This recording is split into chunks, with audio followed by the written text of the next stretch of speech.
46, that chance of rain and clouds will continue. Nightingale is your cozy, comfortable neighborhood bar destination restaurant serving delicious food and drinks. It's a comfortable neighborhood restaurant that features delicious menu of American classics plus a wide variety of drinks and cocktails. For more, go to nightingalempls.com. Portions of the following program may be pre-recorded.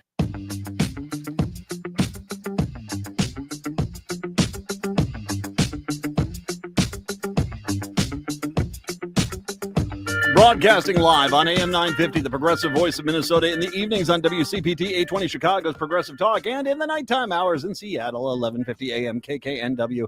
It is the Matt McNEIL Show for your Monday. Nice to have you with us here in the 4 o'clock hour. Next hour, Michael Broadcorp's going to join us. We're going to talk a little bit about the end of the Minnesota, political session coming up here, I think, today. And then as well, also, we'll talk a little bit about the Vikings schedule and stuff. He's excited. Our Vikings guy is excited. Brett, how are we today? Hey, I'm doing all right. I'm excited to hear if Michael's going to go to Europe for 2 weeks coming up in the fall. In case you didn't hear, the Vikings apparently play at Dublin, then the next week at London. And so thanks NFL. I guess nothing I like better than, scrambled eggs in football, oh God. And then people are going to have beer with that. Yikes. And Natty Light, something like that too. Just like, what are you doing? It's 7 a.m. Have some dignity.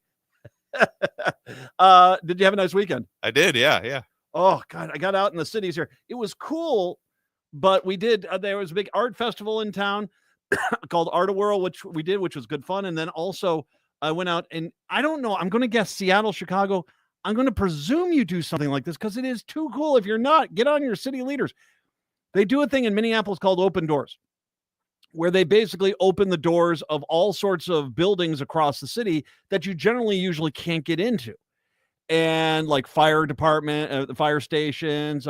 Last year I was up at the IDS Tower. As a matter of fact, if you've got the calendar from last year, the month of May is the picture I took at the top of the IDS Tower looking towards St. Paul. So they sometimes let you in there. I went into one of the oldest synagogues in the city yesterday, went to a community garden, went to the top of the Fauché Tower. I'll get back to that here in a little bit. And then also went into, one of the buildings in the downtown. It was great fun. And if, like I said, Chicago, I got to believe Chicago does something like this, where once a year for the weekend, they open up these buildings and you can go in. Sometimes it's like the sewage plant, which, by the way, is like one of the most popular ones. People love going and seeing there what happens. I know. It's historic neighborhoods. Sometimes it's elegant houses. It's good fun. Had a good time. I hope you had a good weekend, no matter what you're up to. Because yesterday we did unfortunately get some sad news as President Joe Biden announced he's suffering from an aggressive form of prostate cancer, and it actually has spread to his bones.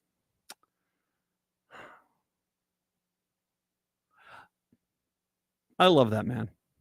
I really do.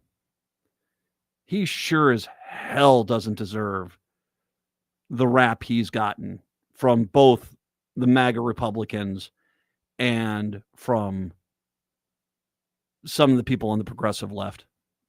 He doesn't. Historically, it's hard to gauge one-term presidents in regards to their success ratio. Polk was, he did a lot of things that were, he did the Manifest Destiny thing, which was not good. But when you look at, the fact that he actually set kind of what it was basically the current boundaries of the country and kind of got that in motion. He did a lot. Doesn't mean he did a lot of good. He just did a lot. We'll put it that way. Biden, when we look back at Biden, when the news media is no longer trying to desperately vilify him to make Trump look good, which they still are today,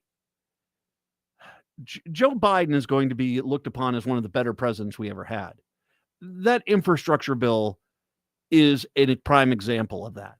And how many projects he got working on and they're taking care of. It really is amazing. The fact that the way he cared about other people, other human beings. The fact that he clearly was trying to make college more affordable for the everyday student. He was definitely trying to do that. And to all you idiots out there, I mean, if you're looking at Linda McMahon getting ready to start garnishing your wages, which they're going to do, to make you pay for your student loans, which you haven't paid. And you voted for Trump. I want to make sure this is all on you. You asked for this. And I mean, I don't want to hear any belly aching from Trump voters who are like, I can't believe they're making me pay back these student loans. I can't find a job in my career field. You should have voted for Joe Biden then.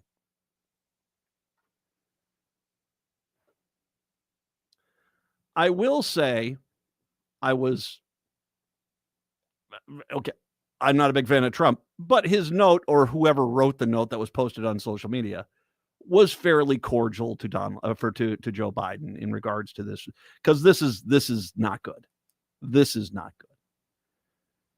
Most of the leaders of the country on the Republican side did the very cordial thing and saying, "Oh, my best. Hopefully there's a treatment and cure."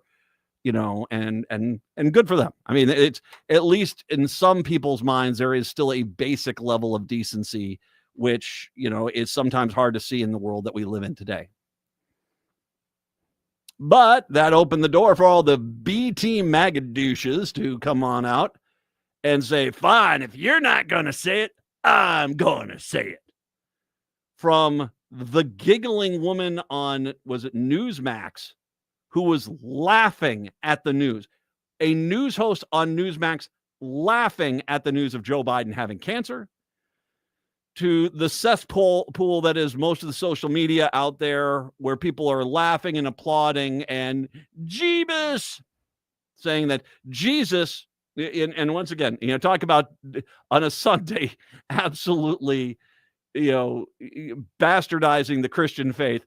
The cheers from MAGA saying Jesus gave Joe Biden cancer. Ha ha ha ha ha ha ha ha ha ha. Hey, by the way, Christian church leaders, anytime you want to just pipe on up now, remember how angry you got at Joe Biden and we're going to deny him his communion? Remember all that stuff? With all the stuff that's going on right now, anytime you guys want to say, hey, okay, finally we've crossed a line, yeah, go right ahead. I'll just be waiting over here, waiting for you to say that people invoking Jesus to mock a man getting cancer, you'd think that would be a line. You'd think it would be. I'll just keep it. No, still no comment yet. Okay. All right. Just anytime you want to. Knock yourself out. I'll be over here not holding my breath. They went out and high-fived, spiked the football. And by the way, and these are the same people who, when someone on the right gets sick, you liberal, you want them dead. You guys are horrible people. And now these are the people like, hey, Jesus wants Joe Biden to die. You need to, and by the way, if I can give you a little bit of advice, save every one of these comments. You see these comments from these people, save them. Because when, God forbid, they or a loved one gets cancer, and all of a sudden this hits hard, and they sit there, it's like, I don't know what you're talking about. I never badmouth Joe Biden. Throw it back in their face.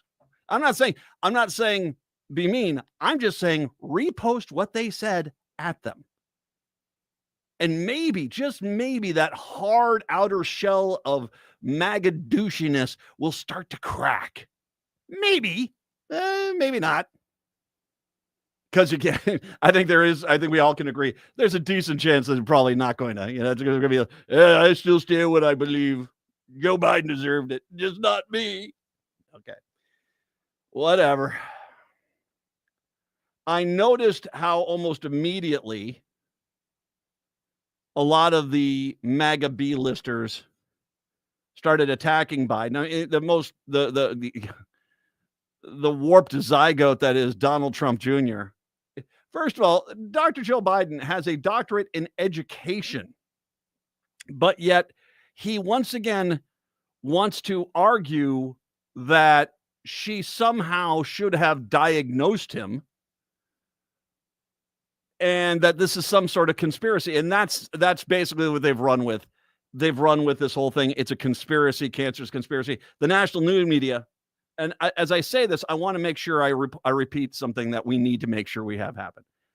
The national news media gets told by Donald Trump that Donald Trump is the same weight and height as a starting NFL cornerback. Cornerback, not quarterback, cornerback. He is physically fit and ready, a top echelon of his age in weight and height, and that he is in exceptional shape. And they don't do it. They see the pictures of the guy. They see the rolls and the folds, and they don't ever question that. Meanwhile, as they show once again, they're a lapdog for Trump and MAGA. They ran with the conspiracy, implying it's impossible this diagnosis could have just happened, that he must have known he had cancer for 5, 10, even 20 years and kept it quiet. Now it's just basically, it's taken them a matter of hours. The national news media in a matter of hours took a cancer diagnosis and turned it into a scandal. What did they know? When did they know it?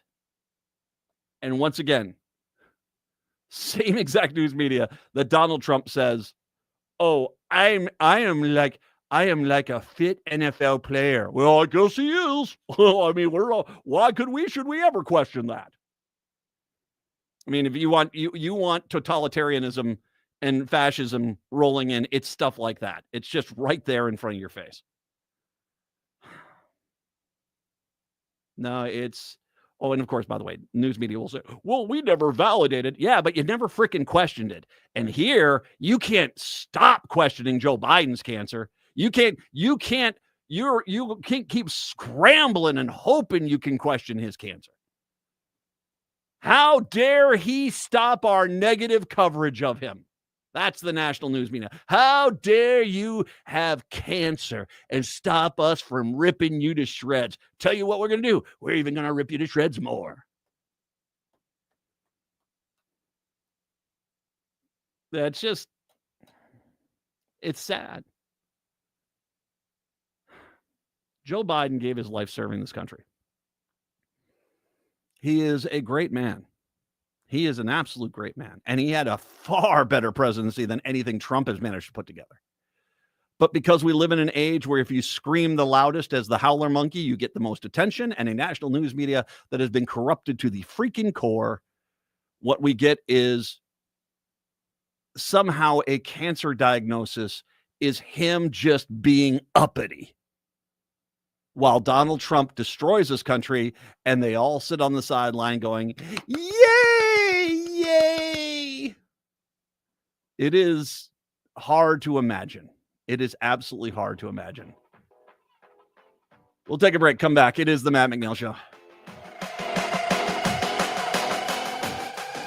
Greg Bakken here. I've told you about the out-of-the-world roast beef sandwiches at Maverick's Real Roast Beef, but I haven't told you about their Philly steak sandwiches, turkey, bacon, avocado sandwich, BLT, crispy chicken, fish sandwiches, brisket, or pulled pork. Okay, you get the idea. They make a lot of delicious food to the same standard as their famous roast beef sandwiches, and now I'm starving. I'm going to go to Maverick's Real Roast Beef off Lexington and Roseville, and you need to go too. Check out their menu at mavericksbeef.com. The Park Tavern in St. Louis Park is the perfect place for fun. Their bowling lanes are a blast. Their full menu is amazing. Burgers, tacos, wings, sliders, pizza, dinners, and more. Or try their weekend breakfast menu. Enjoy all the games on their numerous TVs while enjoying their drink menu and happy hour specials. And the patio is open to enjoy the warmer months. And even when it's not too warm, they've got heaters and curtains. On Louisiana Avenue, north of Highway 7 in St. Louis Park, your next get-together with friends or family will be great at the Park Tavern. When was the last time you had your roof inspected for extreme weather and hail damage? This is Chad, owner of AM 950, to talk about the exterior construction company I trust, Snap Construction. If you've noticed new roofing projects in your neighborhood, your home was likely hit by hail last summer and experienced damage. Snap Construction is helping homeowners like you, and they're the roofing specialists I trust. They are the most well-reviewed contractor in the Twin Cities and have a ton of positive customer reviews from homeowners just like you. Even better, Snap Construction's installations are backed by a lifetime warranty, so you know you're dealing with a qualified roofing expert. You want to work with a company that will be here for a long time after the work is done. Snap Construction has handled thousands of claims and will help you through the process. Do yourself a favor and get a free roofing inspection so you have the facts and peace of mind you deserve. Call Snap Construction today at 612-333-SNAP. That's 612-333-SNAP, or visit snapconstruction.com. This is Andy Addo, your host of Twin Cities Pride Amplified, inviting you to join us this Saturday at 3 p.m. as we visit with our Director of Programming, Kelsey Alto. June is approaching fast, and we have so many great things planned. We'll run them all down for you, from Cheers to Pride, Family Fun Day, Youth Night, and so much more. We'll give you all the details. That's this Saturday at 3 p.m. right here on AM 950, the progressive voice of Minnesota.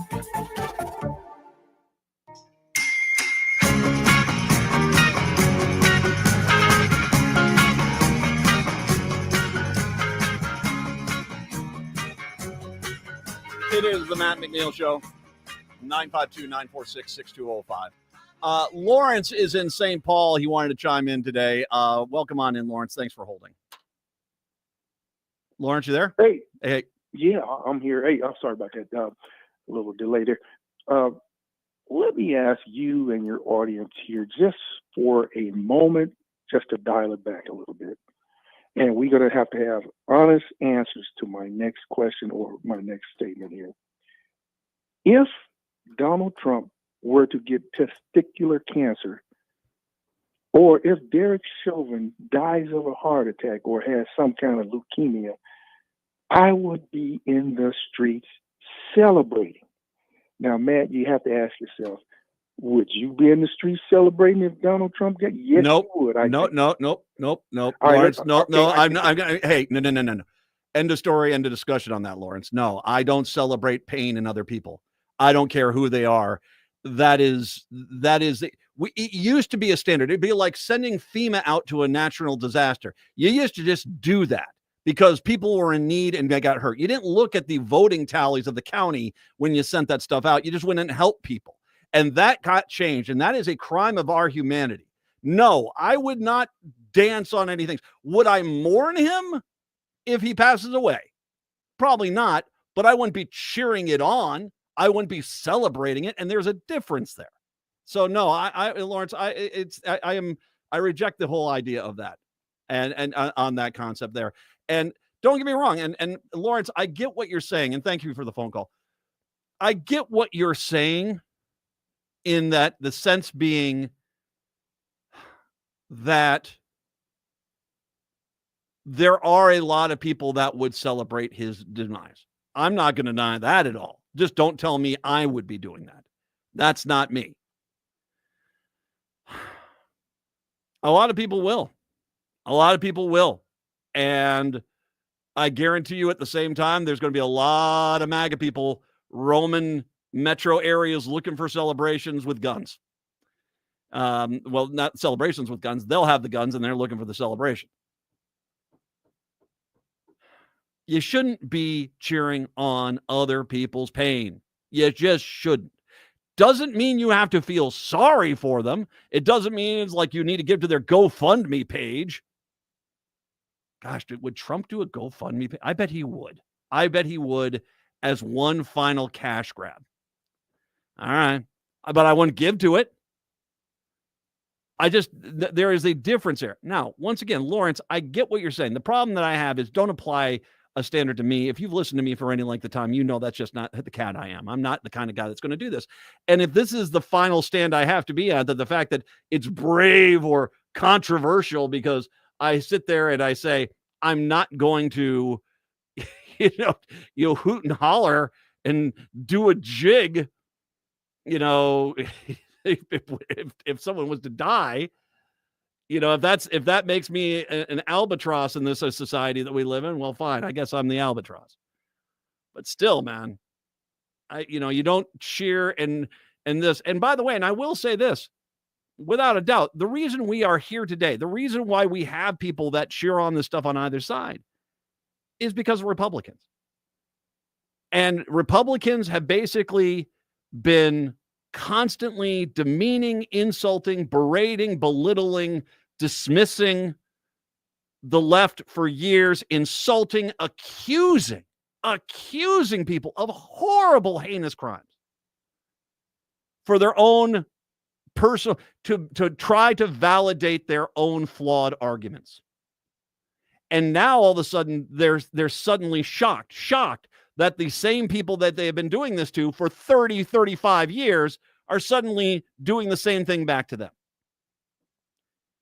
Well, maybe you should tone it down. Because like I said, I said this just a second ago, God forbid any of these people that are out taunting Joe Biden gets cancer or a loved one they gets cancer.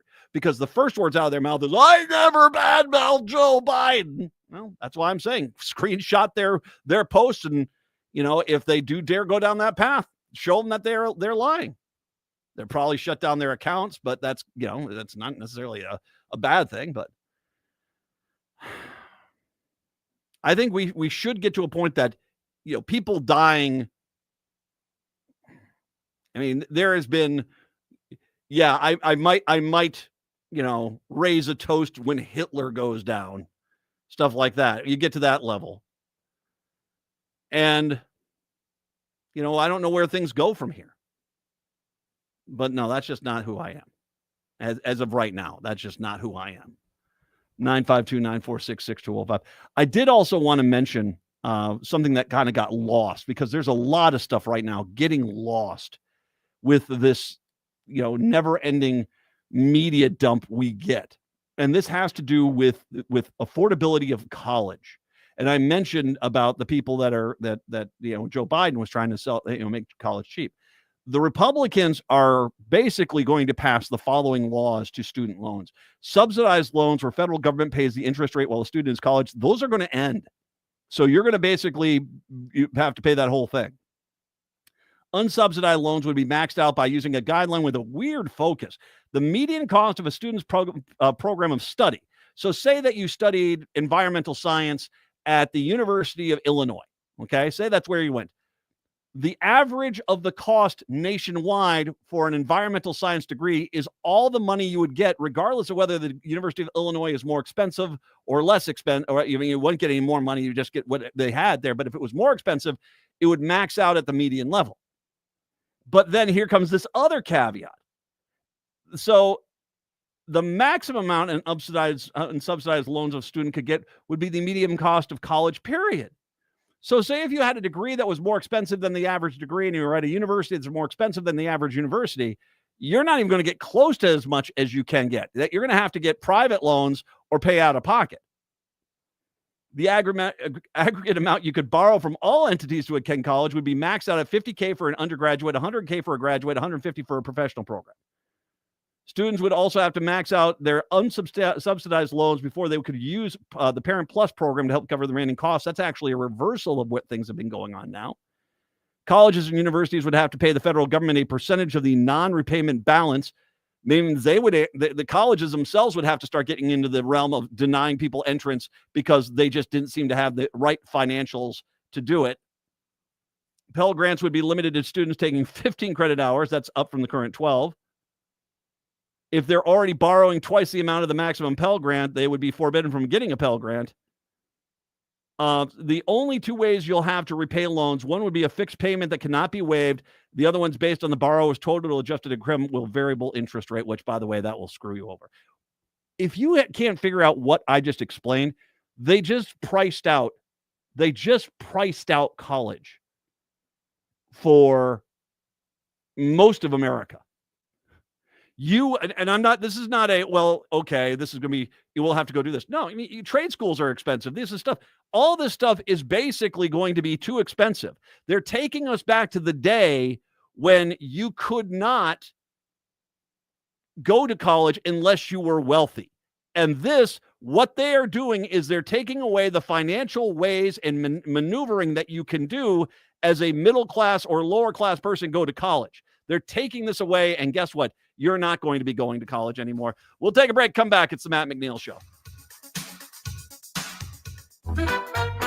This June, Twin Cities Gay Men's Chorus serves diva worship for their Leading Ladies Divas of Broadway Pride concert. Feel the heat, the passion, the undeniable power of music that sets your soul on fire. From the sultry seduction of Bring On the Men, to the soul-stirring wisdom of Children Will Listen, to the joyous, rebellious charm of Do Re Mi. With dazzling harmonies, show-stopping flair, and a touch or more of jazz hands, the Twin Cities Gay Men's Chorus will take you on a thrilling, emotional, and downright life-changing musical journey. It's the electric energy of 180 voices, bold, unapologetic, and dripping with Broadway brilliance. This isn't just a concert, it's a celebration of pride, power, and the irresistible magic of Broadway. The dates are June 21st and 22nd at the Ordway. Tickets start at $28. Get yours today at tcgmc.org. That's tcgmc.org. It's entertainment worth coming out for. Hi, it's Matt McNeil. Listen to the Matt McNeil Show from 3 until 5 weekday afternoons right here on the progressive voice of Minnesota, AM 950 KTNF, St. Louis Park, Minneapolis, St. Paul. Think your company's safe? Your staff is working from home, right?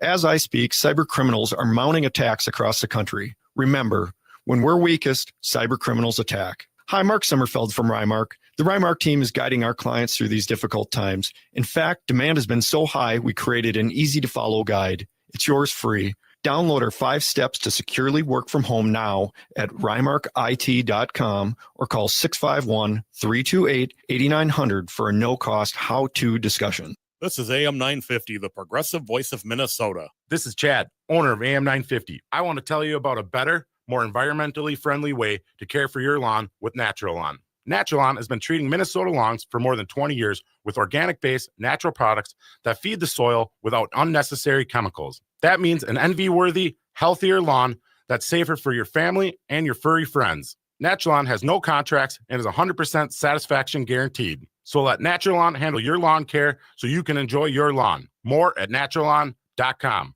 Live and share mental health with Becoming Together Therapy and Wellness. Hello, everyone. We are Becky McNatton and Tara Martini, hosts of Feels Out Loud, a show dedicated to expanding the paradigm of mental health. Tune in to develop both personal and relational insight, language on emotions, and daily life application. Join us weekly as we explore topics connected to mental wellness. Each Sunday at 9 a.m. here on AM 950, be a part of our mission to connect this world more authentically and fully with one another.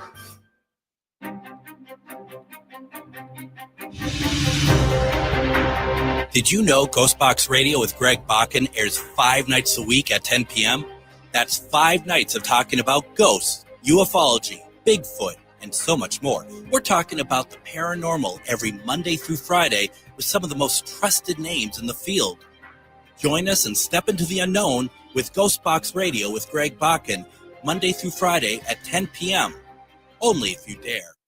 With a look at your AM 950 forecast, this is Adam. 56 for a high today under cloudy skies and a chance of rain. Tonight, the chance of rain will continue, a low of 44.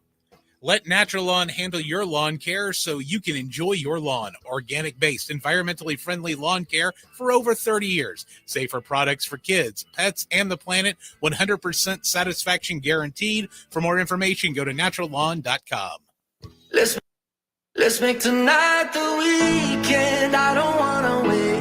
I don't wanna wait. I don't wanna wait. Got no reason. Broadcasting on the evenings here, WCPT 820 Chicago's Progressive Talk. In the nighttime hours in Seattle, 1150 AM KKNW. And, of course, in Minneapolis, St. Paul on AM 950, the Progressive Voice of Minnesota. It's the Matt McNeil Show. So I want to make sure I clarify something because Lawrence did say this. And no, I'm dead serious. If Donald Trump died, all right, God forbid. But if he died, as much as I don't like Donald Trump Jr. and Eric and Ivanka and, and the rest of that crew, or his biggest supporters and who have generally been truly horrible human beings, it doesn't mean that they're not sad and they are not mourning. And we used to be a society. And once again, I'm not going to apply a standard. Once again, to a point, Lawrence is said something. There's a lot of people that are like this because the Republicans made us like this. But that's not who I am. Imagine your mom you're older, your mom gets a diagnosis, you get cancer, and you come back and you see your neighbor, and the first thing your neighbor says is how much they've always hated your mom. that she's never returned any of the things that she borrowed. She's always over there with the plants, and we didn't want her planting those plants, and we're glad that she's going to die. You'd be pretty, oh my God. That's how horrible is that? Well, just because they're doing it on social media doesn't make it better. As a matter of fact, it makes it more cowardice. I mean, what's truly shocking about that scenario I just put out is this is someone you know coming to your face and doing it. I don't know what we do to get ourselves out of this. I mean, we've had times. I mean, this is not a unique time. We've had times in this country where the political arguments have been vicious ever since the beginning of this country about what kind of country we were going to be. Was going to be a federal government or a state government sort of thing. And there were fights and stuff like this. That stuff happened. Whether we were going to be, pro-slavery or anti-slavery, that happened. So there's been times where we have been conflicted. We work our ways through it, hopefully without getting down to the end. But maybe if you just remind people, and I get it, the people that are posting on social media, they're pathetic losers. They are pathetic losers who are desperate to be taken seriously. And if they can't be taken seriously for their traditional, regular thinking process, they become outrageous and hope that people then just get offended by them because they're just so desperate for any kind of human interaction that they basically will be the worst human beings possible just to feel something. But if I can look at you and say, you know what? No, don't celebrate cancer. Don't celebrate death. Don't celebrate any of that stuff. Regardless. I think that it's when you start saying, cancer is bad and all, but no. 952-946-6205. Hey, let's get into the fact that our economy is collapsing. If you didn't catch this, Moody's basically downgraded us Friday night, which I think was a favor to the Trump administration. They're the only rating agency that hadn't downgraded the U.S.'s credit rating. And it was funny because they did this and they said it's two things. It's the tariffs and it's the impending debt that the Republicans are going to place on the national and on the expansion of the debt, which once again, Republicans all ran under the argument they're going to get rid of the deficit. They're basically pointing out there's no way on the planet they're not going to be they're going to do that. It's clearly going to expand the deficit dramatically. And so they've downgraded us because they're anticipating this. And that's what they said. Moody's said those two things, this impending expansion of the deficit and the tariffs. Scott Bassett comes on out, the Treasury Secretary. This is Joe Biden's fault. Okay. Yeah, whatever. It's become clear. I was looking at the bond markets today. It's become clear that in the short term, at least, it seems like where the bond investors are they're leaving American short-term bonds and going to the UK and getting their bonds. And the long-term bonds, they're going to Germany. Because that was always the question of where would they go? And it seems like there is a coalescing right now in those two, which, is good for the UK and Germany, not good for us. But there does seem to be this is starting to pick up steam. Treasury, let me go through the stories here that I caught that I thought were somewhat interesting. JP Morgan Chase CEO Jamie Dimon said Monday that markets and central bankers underappreciate the risk created by the record U.S. deficit, tariffs, and international tensions. So earlier in this show, let's do a little flashback, shall we? I talked about going to the Fauché Tower in Minneapolis. Now, for all those people in Chicago and Seattle, you have a building just like this one in your town, I guarantee it. At one point, the Fauché Tower was the tallest building west of the Mississippi River.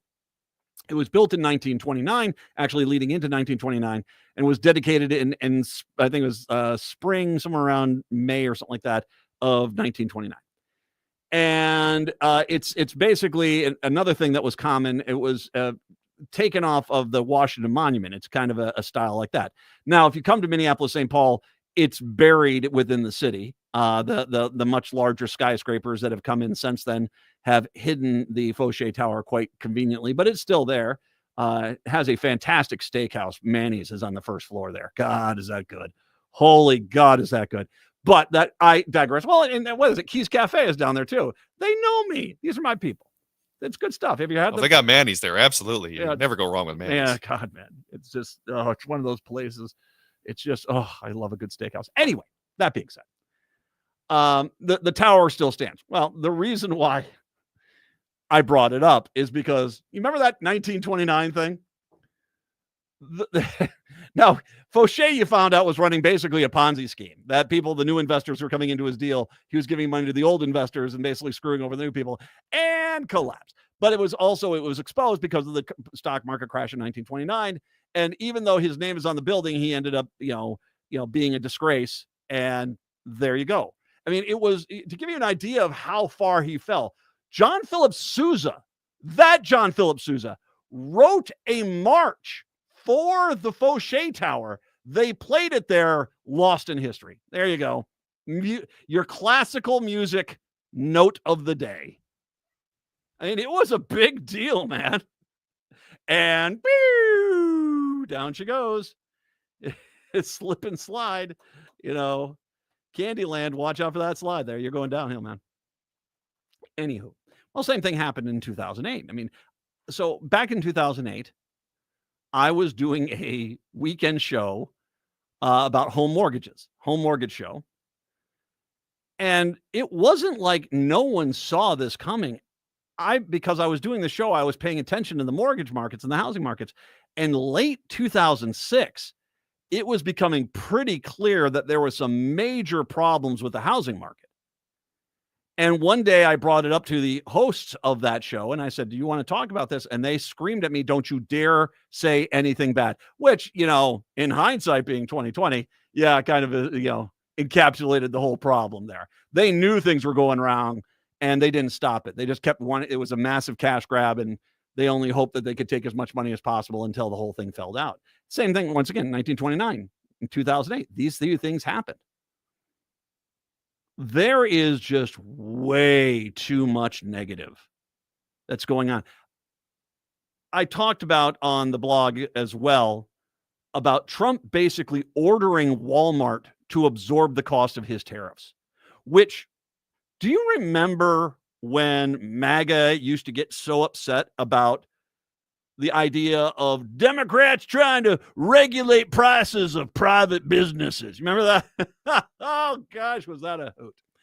Now it's standard policy of the Republicans that private companies have to fall on the sword for Trump, that these extra costs that Trump has incurred on their books have to be eaten by the company and they cannot pass them on to the consumer. Now, Trump's doing, Walmart's a fairly ruthless company. I mean, it is, congratulations. But they're a fairly ruthless company. They're going to raise prices. That's just going to be it. And they might just raise it a cent on everything and then cut a deal. They're going to do this. But Trump did this because he knows he can't stop this now. That unless he pulls back on these tariffs completely, which he has no intention of doing because he's convinced by that one idiot that basically these are the right thing to do, that this is the way things are going to go. Yeah, scary. So he's just trying to make it to where it wasn't me. I told the company to take a loss for you, and they didn't. They don't care about you, the consumer. That's what he's doing.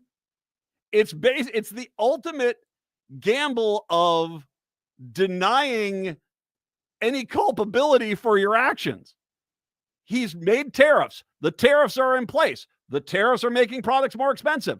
Walmart's going to pass those costs on to everyone else. And he says, unless Walmart eats all those costs, then they're the bad guy. I'm watching you, Walmart. Yeah, by the way, Walmart, good job with all those donations to Republicans. Oh, I bet those haven't been any sweaty conversations in the conference rooms today. What the hell are they doing? I mean, I'm going to imagine that's been echoed somewhere within Arkansas today. I'm just going to take a guess. Everything right now is pointing to a major collapse. Everything is. And Jamie Dimon is setting it. He's saying the markets and central bankers are underappreciating the risk created by the U.S. record of deficits, tariffs, and the international tensions. The veteran CEO and chairman of the biggest U.S. bank by assets explained his worldview during the bank's annual investor meeting in New York. He said he believes the risks of higher inflation, even stagflation, aren't properly represented by stock market values, which have staged a comeback from lows in April. Yeah, because it's basically the Republicans telling a bunch of dupes. I mean, it's boiler room. That's what this is right now. You need to go in there, get in there now. They're basically trying to get the prices up to where they can dump their stocks and run away. Happens all the time. This is what happened in 29 when everything collapsed and everyone realized, oh, I'd been had. And in 2008, oh, I've been had. Yeah, guess what? That conversation's coming. My guess is either late this summer or October. October is a god-awful month for the stock market. My guess it's going to be October.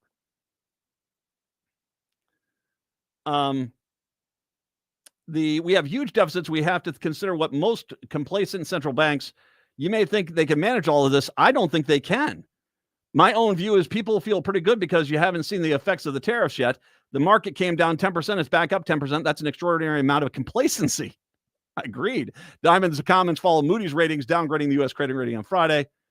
Diamond said he believed Wall Street earnings estimates for S&P 500 companies, which have been already declining the first few weeks of Trump's trade policies, will fall further as companies pull lower guidance amid the uncertainty. In 6 months, those projections will fall to 0% earnings growth and starting the year all around at 12%. That's after starting the year at 12%. They're going for 12% earnings down to 0. I think earning estimates will come down. Treasury Secretary Scott Bessent called Moody's downgrading U.S. debt a lagging indicator. No, it's not. They said it was because of you guys. The rise in bond yields has very little to do with the economy and Fed reaction function and more to do with the debt and deficit, said Greg Peters, the PGIM fixed income co-CIO. He's just the beginning. It's not even close to the end. The closer you watch, 10-year Treasury yield has seesawed in the past several months, but even before Moody's downgrading the U.S. debt, the market was sending a clear warning the nation's long-term spending and deficits are a critical issue. And yeah, there you go. And of course, the Republicans will all blame Joe Biden. The reality is that no, this was the Republicans did this. The Republicans did this. And finally, Ray Dalio, he's the Bridgewater Associates founder and billionaire, warned Monday that Moody's downgraded the U.S. sovereign credit rating understates the threat to U.S. Treasury, saying the credit agency isn't taking into account the risk of the federal government simply printing money to pay its debt. This is something Trump has said, which everyone who's an economist has said, for goodness sakes, don't do this, because it will make what's about to happen catastrophic. This will make 1929 seem quaint. You should know that credit ratings understate credit risk because the only rate the risk of the government is not paying on its debt.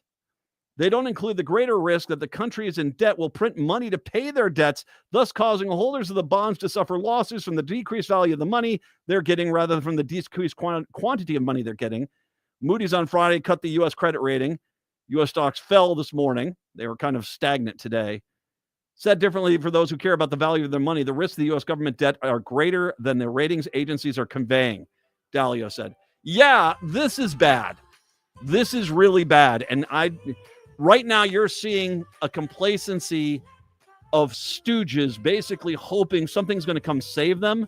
And the reality is nothing's coming to save this. This is going to bottom out before too long. It's the Matt McNeil Show.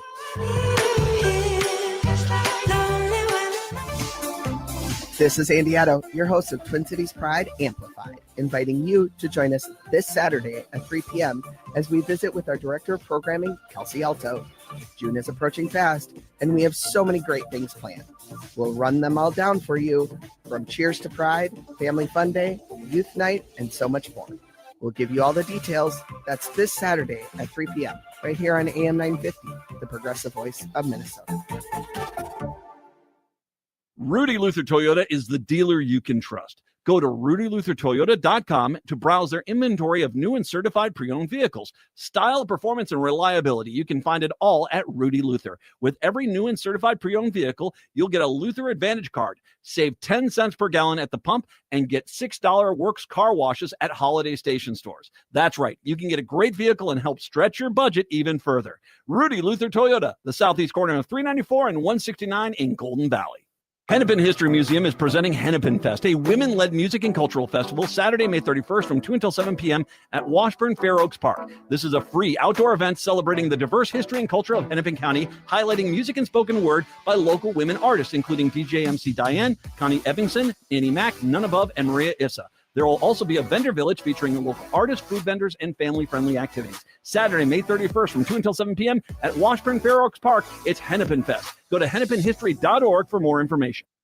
Crooners is a classic supper club with a wide range of entertainment. Make your reservations for a parade of international, national, and local artists in the main stage showroom, the intimate Dunsmore Jazz Room, or outdoors at the seasonal Belvedere Under the Stars space. Or enjoy Maggie's Piano Lounge. Enjoy 4-star food and drinks with first-class supper club service. What are you waiting for? Go to croonersmn.com for more information and schedule. That's croonersmn.com. This is Chad, owner of AM 950. Our station is located on a marsh, and we do our best not to disturb that environment. So I was thrilled to discover Natural Lawn. Their safer products and soil tests ensure that your lawn will be healthy, lush, and green. I don't even have to worry about bringing my furry friend to the station, thanks to the great care from Natural Lawn. I highly recommend Natural Lawn to keep your lawn beautiful, healthy, without compromising safety and sustainability. More at naturalawn.com. Turn to Auto Technical with your vehicle donation. Even though Auto Technical is a small nonprofit, we have helped more families with transportation than any organization in Minnesota. Since '94, we have reconditioned donated vehicles so they have a higher tax benefit. Call Richard at 612-919-5526, 612-919-5526, or autotech.org.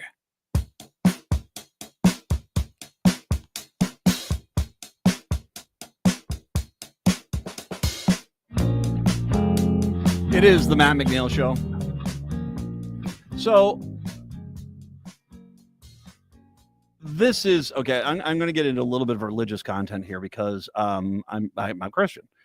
You do or don't do whatever it is you do or don't want to do. This is not about converting anybody. This is just about talking about my own personal faith and how aghast I am at the Republicans for what they're doing because, oh my God, yeah, it's pretty horrible. And like I said, anytime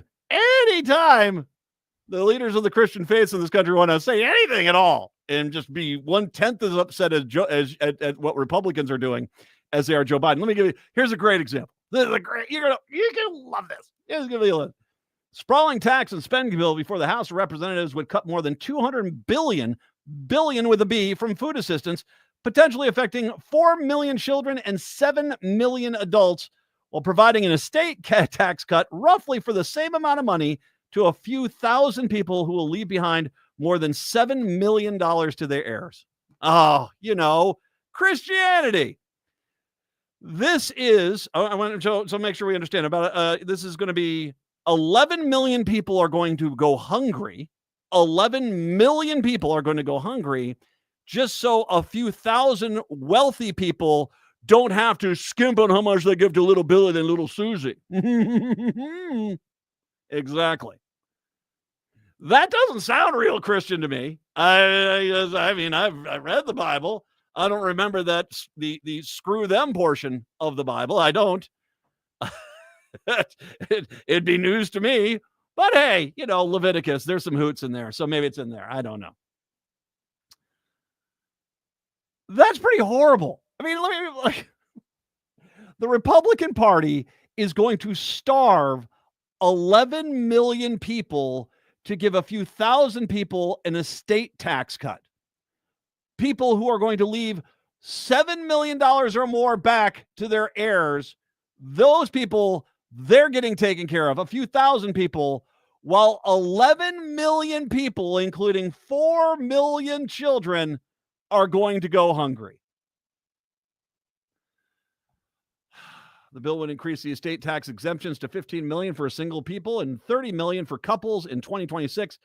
$30 million. That basically you can have $30 million worth of estate and it won't get taxed, even though clearly it could get taxed and no one would feel a damn thing. But I guarantee you who will feel something? 11 million people who have just lost food. they're going to feel a lot real quick. And by the way, I understand the whole option is, Matt, you don't seem to get it. When we get to the next year's tax returns and they get that money back, that money, they're just going to drive down the streets with their buckets of cash and throw it out to everybody they see. Really, Scrooge McDuck? I don't think that's going to happen. I don't think that's because if it goes like it always does, what happens is that money gets taken and put in long-term investments so it doesn't help anyone outside of those wealthy people. But I can tell you what, there is nothing funnier than looking at people who are starving to death because they don't have enough food for today and telling them, can you wait until April of next year? We're planning on filing our taxes then, presuming the wealthy are basically going to care about them. Oh, God.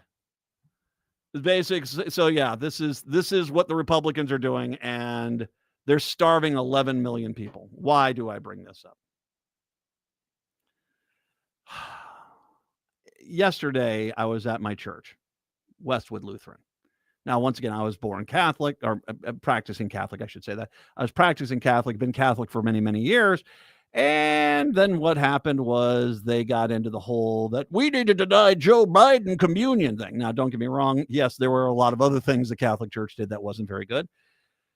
But the belief we had was none of that happened in our parish. And so we stayed. And then it was when all of a sudden there was just this push by the Catholic Church to say that Joe Biden was the greatest villain that's ever lived. And, they try to walk that back since, but I mean, seriously, it's not good. That was when we were done. And we found a church that's basically about, Matthew, Mark, Luke, John, the good things that, that were done, once again, Christ, Christian, those first few letters of the Christian, that's the guy named Jesus. The books about him are Matthew, Mark, Luke, and John. Don't give me Romans. Don't give me Leviticus. Don't give me Timothy. Don't give me some ancient old text within the Old Testament. Matthew, Mark, Luke, and John should matter to you if you're a Christian. They should.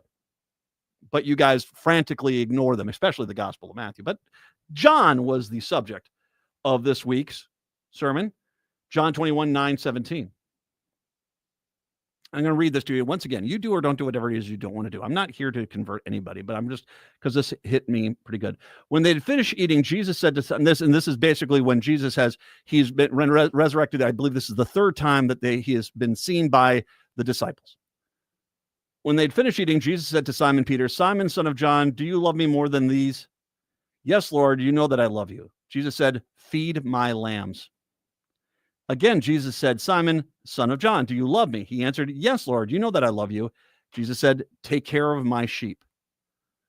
Third time he said to him, Simon, son of John, do you love me? Peter was hurt because Jesus asked him a third time, do you love me? He said, Lord, you know all things. You know I love you. Jesus said, feed my sheep. For a bunch of people that claim that the Bible is their guidepost, they don't really pay attention to that, because I could make the argument that feed my lambs, take care of my sheep, feed my sheep, direct orders from Jesus himself. That would apply to those 11 million people that you're basically stripping away food service for, so that a few thousand wealthy people who don't ever have to worry about a day of food in their lives can get another tax break, an obscene one for that matter. He's telling you what you want to do, guidepost Republicans. You just ignore it. Feed my sheep. And you look at that and you say, the hell with the sheep, because there's a shepherd that needs a tax break. I am tired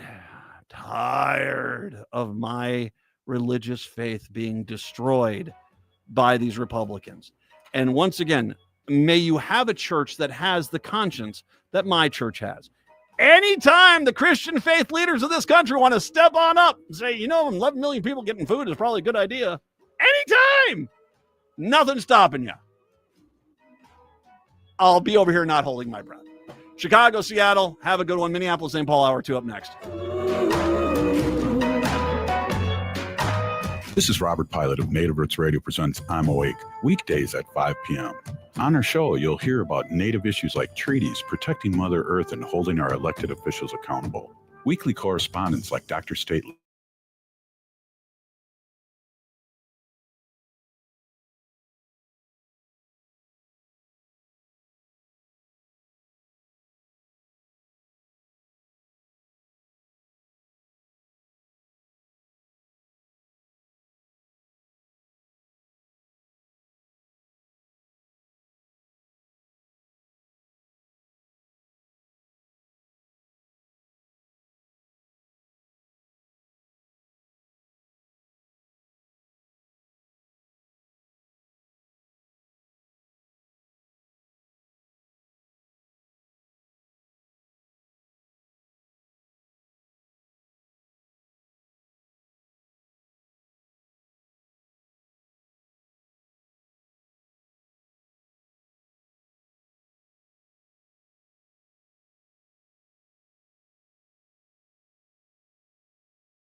Gale is your cozy, comfortable neighborhood bar destination restaurant serving delicious food and drinks. It's a comfortable neighborhood restaurant that features delicious menu of American classics plus a wide variety of drinks and cocktails. For more, go to nightingalempls.com.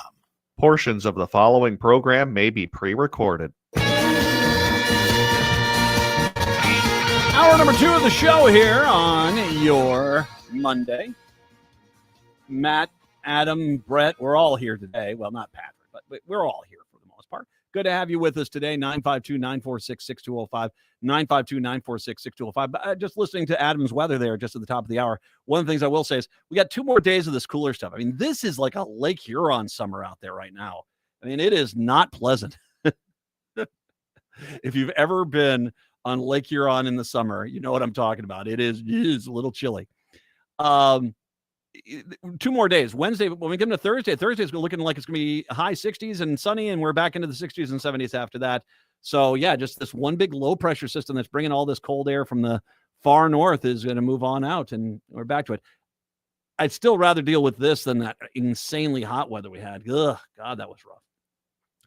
Don't know what you did this weekend. I had a blast, an absolute blast. First of all, at Art of Whirl on Saturday, went out there and it's amazing how big that event is. I mean, it is amazing how big Art of Whirl is. We got into the one area off of Quincy and Broadway, so between kind of Quincy and Central and Broadway there, and we went up to the Norfolk King building up in that area. And we didn't even see, I think we saw maybe 20% of the galleries there. Unbelievable. I bought some nice art, got a nice little piece, very happy with it. Had a good time. It was a really good time. I really enjoyed that quite a bit. That was, and of course, just packed to the gills too. Packed to the gills. In Northeast,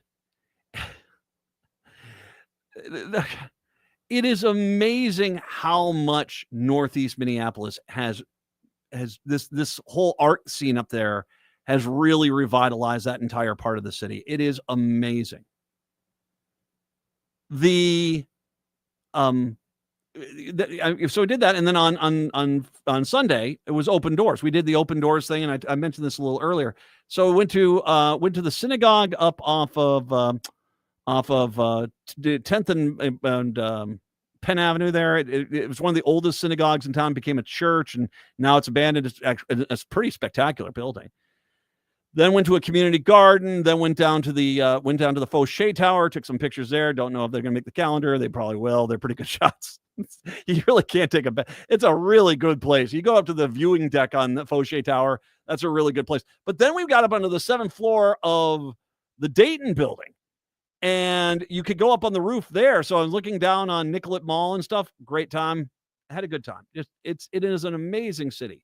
And there are 2 things I want to bring up about this that I just want to to the people who keep insisting that Nehemiah's dead. Now, once again, we have to understand the history of this town.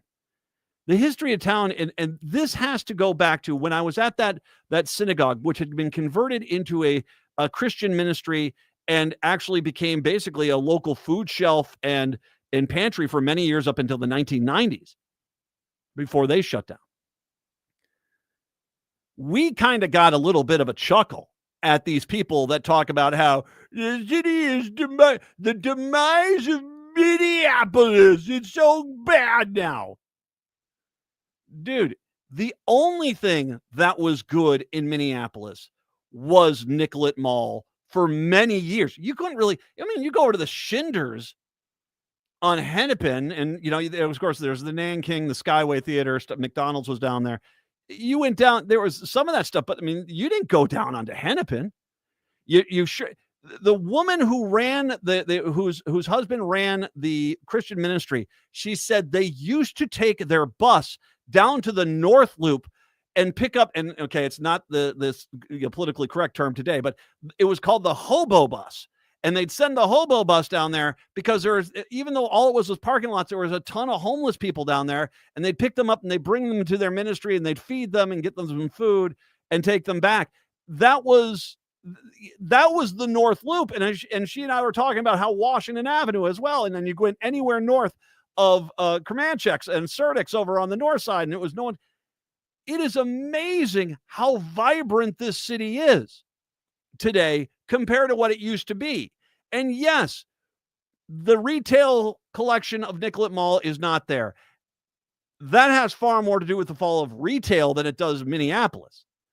But I was on the street yesterday and I did not get murdered. I know, just I can check. Yep, still going. Go team, go.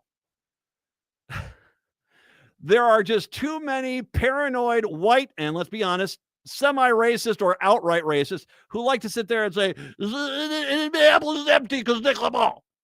You are the people that see a minority person and immediately think crime wave. That's on you. That city kicks ass, man. This town is amazing. I love living here. I do. You kind of want to just kind of keep bashing on it. And I got something else that's coming up here I'm going to get to in a second. But that's, yeah. Ugh. The other thing I wanted to mention that was brought up was the timeline. We got to talking with this woman whose husband ran the Christian ministry, and we got a little bit of the history of the synagogue and what happened. And we forget that there was, as we are now getting ready for the 5th anniversary of what happened to George Floyd, and then the uprising that happened afterwards. One of the things that she talked about was that wasn't the first time that happened. That actually happened back in the 1960s. And this is why the synagogue stopped being a synagogue and became kind of a Christian ministry at some point. It's because this area of North Minneapolis, so basically west of the river, north of, say, 55, we'll say it like that.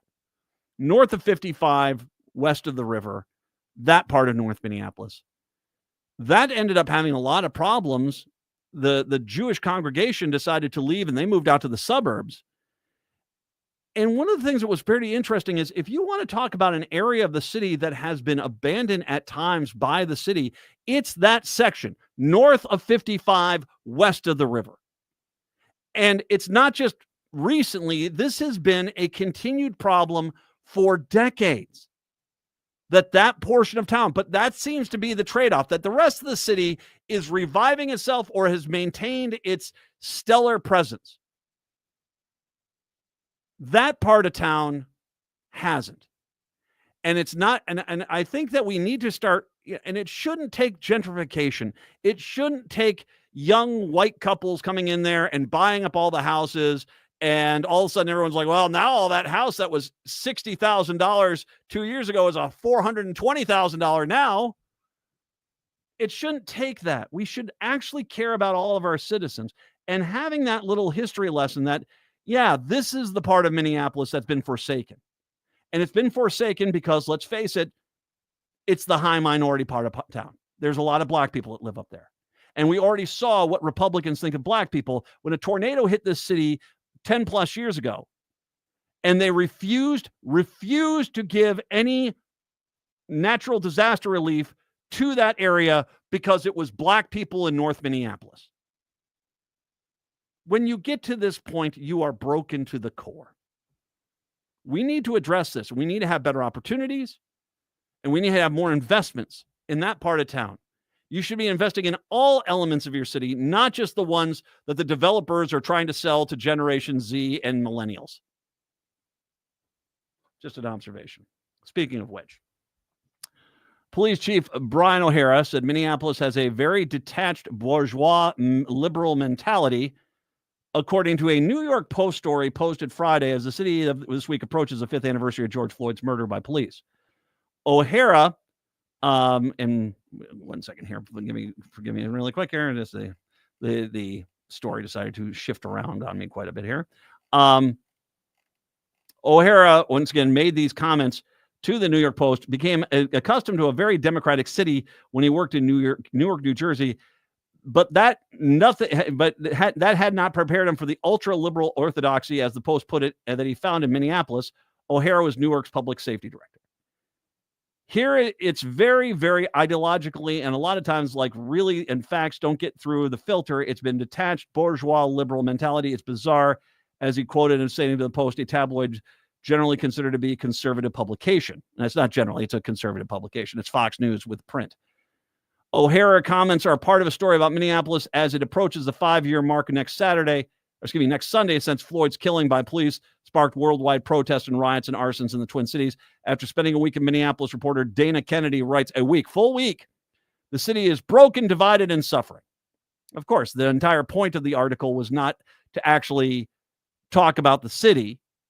The point was to basically bash on the city. And I can prove that by who else they talked to, courtesy of our good friends over at The Racket. Failed U.S. Senate candidate and moon landing skeptic Royce White was given an opportunity to opine that protesters were bussed in and deliberately positioned there. White was the type of guy who posts horrible things. They came from these liberal colleges that had some connection either to the nonprofits, the NGOs, with some corporate entity. Not everyone agrees with that theory, Kennedy hopefully adds as well. And of course, the Post turned to the horrible Liz Collin to push back against the established Floyd death narrative and claim that Derek Chauvin, the man who the world saw kneel on George Floyd's neck for 9.5 minutes, did not have a fair trial. We're not saying a Trump pardon for Chauvin is imminent, but this is just the sort of abysmal coverage that you would expect to be added up. The Post, Dana Kennedy, who spent a week here, a whole 7 days, long enough to gather scattered anecdotes from cherry-picked sources and depict Minneapolis as a failed city that's, according to her report, still burning. Fact check. No, it's not. Look outside. An argument between an angry local black businessman and George Floyd's aunt is put forward as somehow emblematic of the city as a whole. I'm going to read the quote as well, directly from the Post. Minneapolis Police Chief Brian O'Hara came to the city in 2022 from the police department in Newark, New Jersey. He told the Post crime has rampant when he arrived, made worse by the mass exodus and calls on to defund the police daily. There's been an unbelievable amount of trauma here, from the destruction of the city that imminently followed Floyd's death to the explosion of violence that came. O'Hara said he was accustomed to a very democratic city after working in Newark, but said nothing prepared him from the ultra-liberal orthodoxy he encountered in Minneapolis. Here it's very, very ideologically, and a lot of times it's like reality and facts don't get through to the filter. It's very detached, bourgeois, liberal mentality. It's bizarre. Now, the police spokesperson, Garrett Patton, a spokesperson for the Minneapolis Police Office Department, released a statement Saturday clarifying O'Hara's comments. I'm sure you did. As the chief has said previously, policing in the city has become overly politicized, making it difficult to even discuss the need for effective and adequate resource police, even though being viewed through a rigid ideological lens. That's the disconnect, not with residents, but with the political narratives that overshadow the real and urgent safety concerns residents are living with every day. Now, I'm going to say for the record, I have said this before, I actually like O'Hara. I do. I think that he took over an unwinnable situation and he's done actually a fairly good job. This was stupid, Chief. I'm just going to say this. This was stupid. When the New York Post is out here getting Royce White and Liz Collin, they're not looking for a legit. They didn't call Mayor Fry. They didn't call the city council. They didn't call any of the local Star Tribune reporters. No, they went to the far right, out there extremist reporter. They went out there and tried to do a hit piece. You should have been smart enough to realize that they needed you for the validity of it. Because anyone can dismiss Liz Collin or Royce White, but it becomes a much more difficult thing to dismiss you as the police chief saying this. And I get that maybe what you were trying to say might have been a little ham-handed, but you shouldn't have been saying anything to the Post anyway, because it's clear they want to write with a narrative. If Fox News or OAN or Newsmax or any of these right-wing outlets come to you to look for a quote, they're not looking for you to say, hey, things are looking great in Minneapolis. They want you to say it's a hellscape, demon people. That's what they want you to say. And you need to be smart enough. Don't get me wrong. I get it. Sometimes the other side of the media goes the same way, and you should be careful there too. But just because they are right-wing doesn't mean they're on the side of police. They didn't want to do a pro-police ad. They wanted to do an anti-Minneapolis report. And you abided. That's a shame, sir. You should not have done that. And yeah, you're going to get some criticism, but you deserve that. Now, I want to say one thing, though. a few things. I'm going to say a few things that as we get to the 5th anniversary of George Floyd, I think need to be said. And one of those things is, I think O'Hara's done a pretty good job in the wake of what he inherited.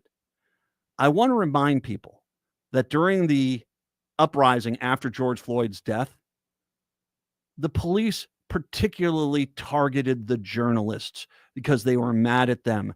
They intentionally shot and wounded multiple journalists for daring to report what we all knew, that Derek Chauvin killed George Floyd. That was a mess nightmare scenario, and it had to be cleaned up.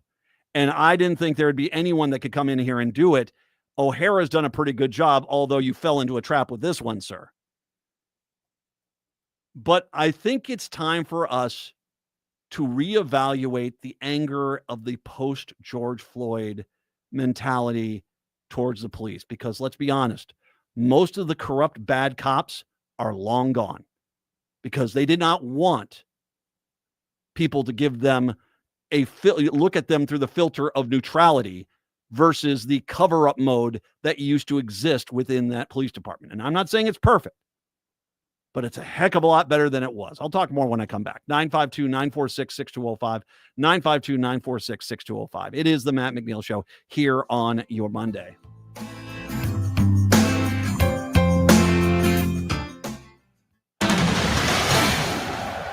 We are back, and we are looking at a pretty lopsided matchup, Jim. That's right, Ron. I mean, in one corner, we've got a 175-pound guy, and in the other, a 6,000-ton heavyweight train. Jim, this guy has no idea what he's getting himself into. It's no contest. Every day, people tempt fate and die trespassing on railroad tracks. See tracks? Think train. This June, Twin Cities Gay Men's Chorus serves diva worship for their Leading Ladies Divas of Broadway Pride concert. Feel the heat, the passion, the undeniable power of music that sets your soul on fire. It's the electric energy of 180 voices, bold, unapologetic, and dripping with Broadway brilliance. The dates are June 21st and 22nd at the Ordway. Get your tickets today at tcgmc.org. That's tcgmc.org. It's entertainment worth coming out for. Hey, it's Freddie Bell, host of New Beginnings, designed for those of us more seasoned, I'll say, with informative talk on everything from health, finance, local and regional news, volunteerism, spirituality, and even a bit of humor tossed in. So if you're proud to be a more seasoned listener, tune in to New Beginnings Sunday afternoons at 1 right here on the Progressive Voice of Minnesota, AM 950. Chanhassen Dinner Theaters brings you its most popular show of all time, Grease. You'll hear all your favorite hits from the Broadway musical and the movie. Join the whole gang at Rydell High. We'll sing, we'll dance, we'll bring you back to high school life in the 50s. Poodle skirts, bobby socks, the soda shop, and drive-in movies. Grease. It'll rock your socks off. Order your tickets today. Visit chanhassendt.com.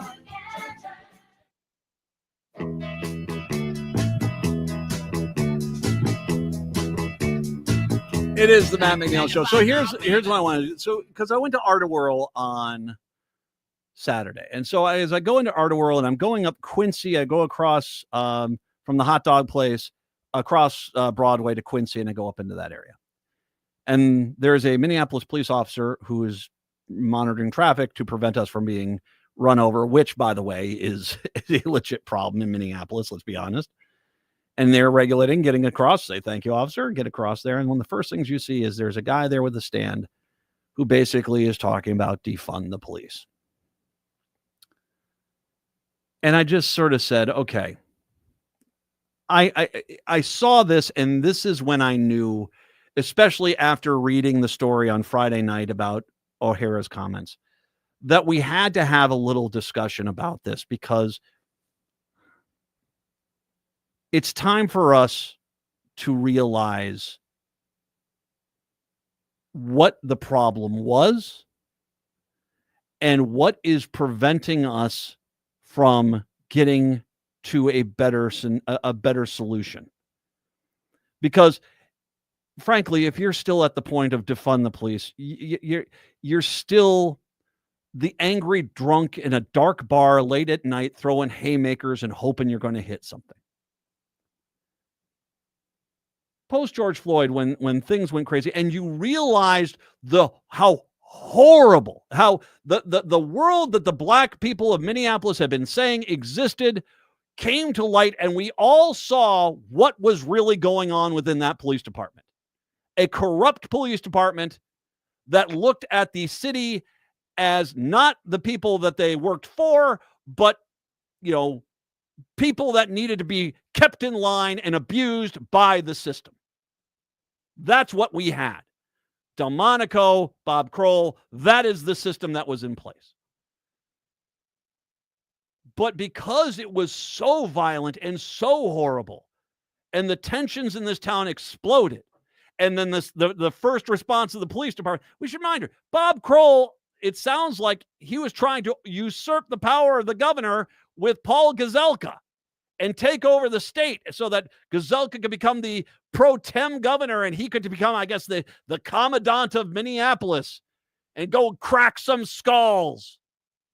And even when that didn't happen, he basically went out there and their forces were firing on the journalists and the protesters. You come to light to find out that police department was riddled with corrupt, bad cops. And came this idea of just defund the police, that this was somehow going to be a good idea. And I have to admit, even I was like, well, maybe it's time. Maybe they have screwed this up so bad. We have to discuss this. And so I kept waiting for someone to put a plan out. And there was no plan. It was frustration and anger, which was very legit, trying to focus itself on something which seemed like a legitimate political point of view, but really at best was a theory that was unproven. And when we started going down some of these paths, and the people that were pushing this forward saying, okay, well, how are we going to deal with someone who's murdered somebody? I don't know. We'll do a kumbaya drum circle, and hopefully they won't want to murder anyone anymore. And you're like, what? Well, okay, no, that's not going to work. The real solution, we should have said, is clearly that this police department was corrupt, and we needed to bring a man in like O'Hara to basically clean it up. The federal government needed to come in here and do a report and basically find all the flaws. And we needed to drive all the crap cops out of Minneapolis and rehire new cops that weren't looking at the people of Minneapolis as things they could whack with their nightstick. Go read the Rolling Stone story about Bob Kroll. Read that story. Yeah, it was ugly.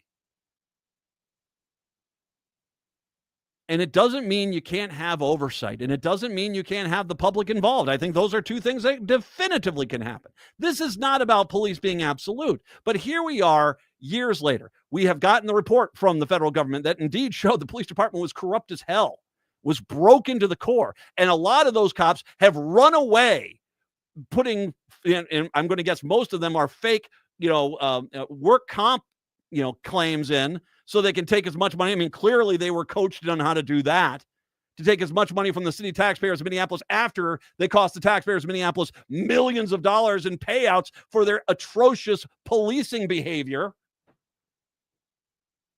And they ran, and they're gone, and good riddance. No one misses you. I'm glad your guys are gone, because it seems like the police we have now seem to be much more concerned about the people.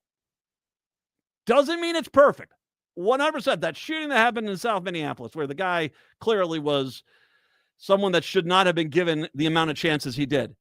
But at the same time, I heard a police department saying we made mistakes, which is not something you heard a lot before. And back in before, it was shut up or else I'll take out your teeth like chiclets. Read the Rolling Stone article. Read the Rolling Stone article. If you haven't, I'll repost it. It was ugly what was going on in that police department. I'll repost the Progressive Citizen X blog piece that I did on the DOJ report on the Minneapolis Police Department. It clearly had to be cleaned up. But we have talked about this before. I've talked about this in regards to education. We have a school policy, a K-12 policy that was clearly too heavy-handed and too intimidating for the minority population that had to be fixed 100%. But the problem with a solution where you just go from a heavy-handed solution to a non-existent solution, that's not a solution. And I can say that because I know of one school district that did that. And do you know how they just had that story where they had the record amount of graduates in the state of Minnesota? That school that did that actually had fewer graduates. They're clearly not doing something right there. You cannot just do the polar opposite and think that's going to be a solution. And I can understand in the frustration after George Floyd and the reality that we came to understand that the Minneapolis Police Department had a corrupt nature within inside of it, which we have now kind of gutted out of there.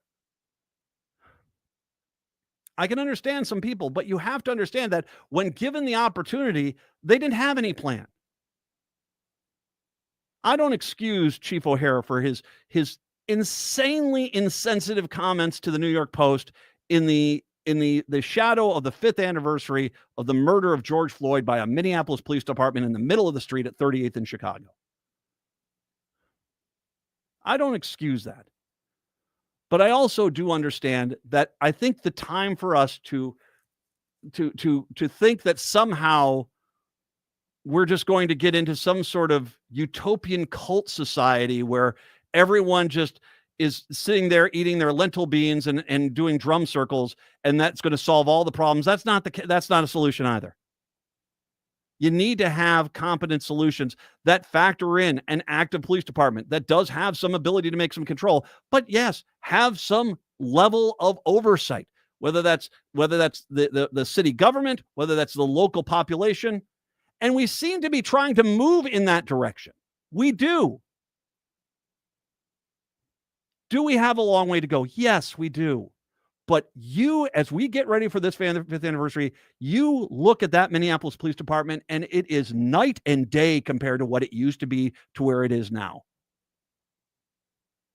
It is a lot better. It needs to get even better than that. But we're on the right path.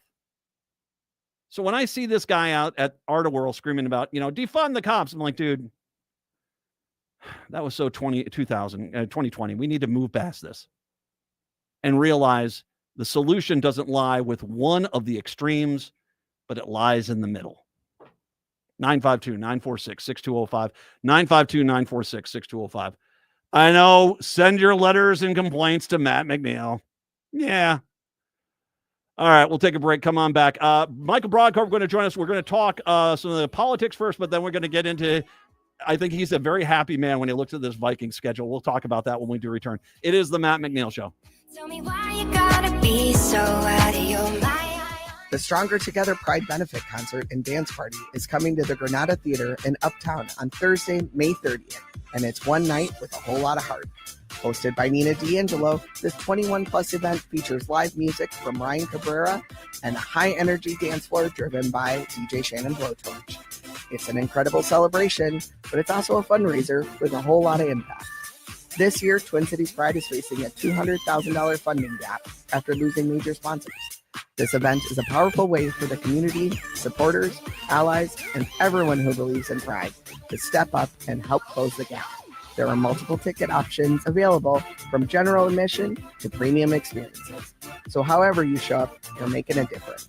Presented with support from the Car Guy Concierge. Find tickets and event info at tcpride.org. That's tcpride.org. Celebrate, support, and help power what comes next, because we are stronger together. Rudy Luther Toyota has a great way for you to purchase your next vehicle. It's the Toyota Smart Path. You can shop at the dealership or on your couch. Shop smarter by saving time, and remember, they'll have the best prices and no surprises. You can browse the available vehicles, use the Smart Path payment estimator to customize your own payments, apply for financing, and then finalize your purchase. Smart Path is the smartest path to your new vehicle. Check it out online at rudyluthertoyota.com or stop by Rudy Luther Toyota, 5 miles west of Minneapolis on 394. When was the last time you had your roof inspected for extreme weather and hail damage? This is Chad, owner of AM 950, to talk about the exterior construction company I trust, Snap Construction. If you've noticed new roofing projects in your neighborhood, your home was likely hit by hail last summer and experienced damage. Snap Construction is helping homeowners like you, and they're the roofing specialists I trust. They are the most well-reviewed contractor in the Twin Cities and have a ton of positive customer reviews from homeowners just like you.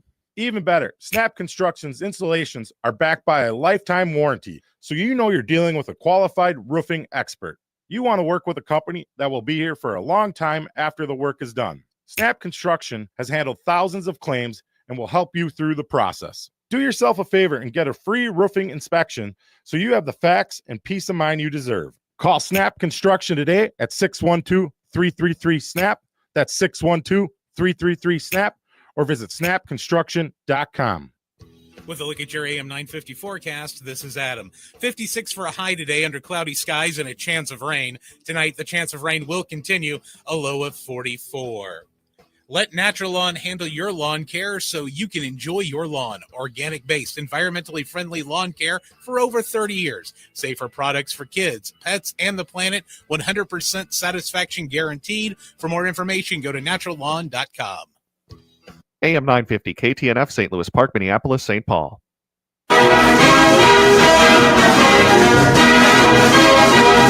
he there? He says he's there. Oh, he's there. Oh, yeah. Bring him on in. Michael Broadcorp is our, of course, a political. Oh, look at a smile on his face. There it is.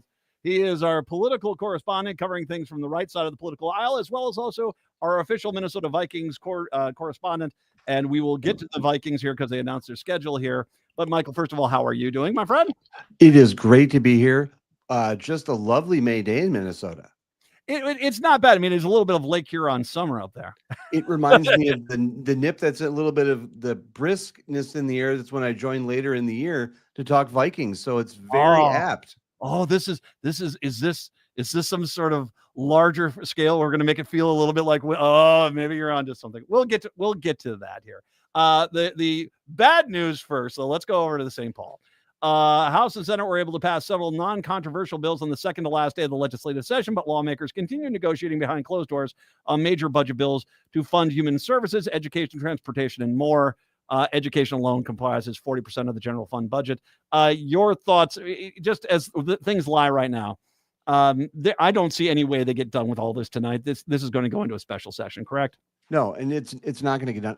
And look, I will say I know there was some tension at the start of the legislative session, but it certainly would be nice if a legislative session ended on time at least once. I mean, let's stop calling these special sessions, and it happens almost every year. So it's a criticism. It's a bipartisan criticism. But boy, oh boy, it would be nice if we just finished on time once.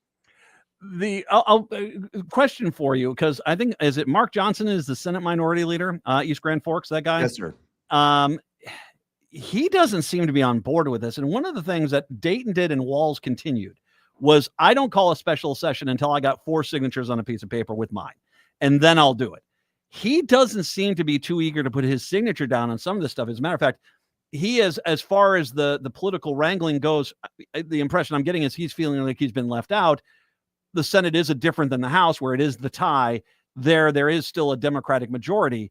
But I guess the question is, do you feel as if Johnson will even sign on, or will he try to use that position to get more concessions from the Democrats than they've been able to get away with?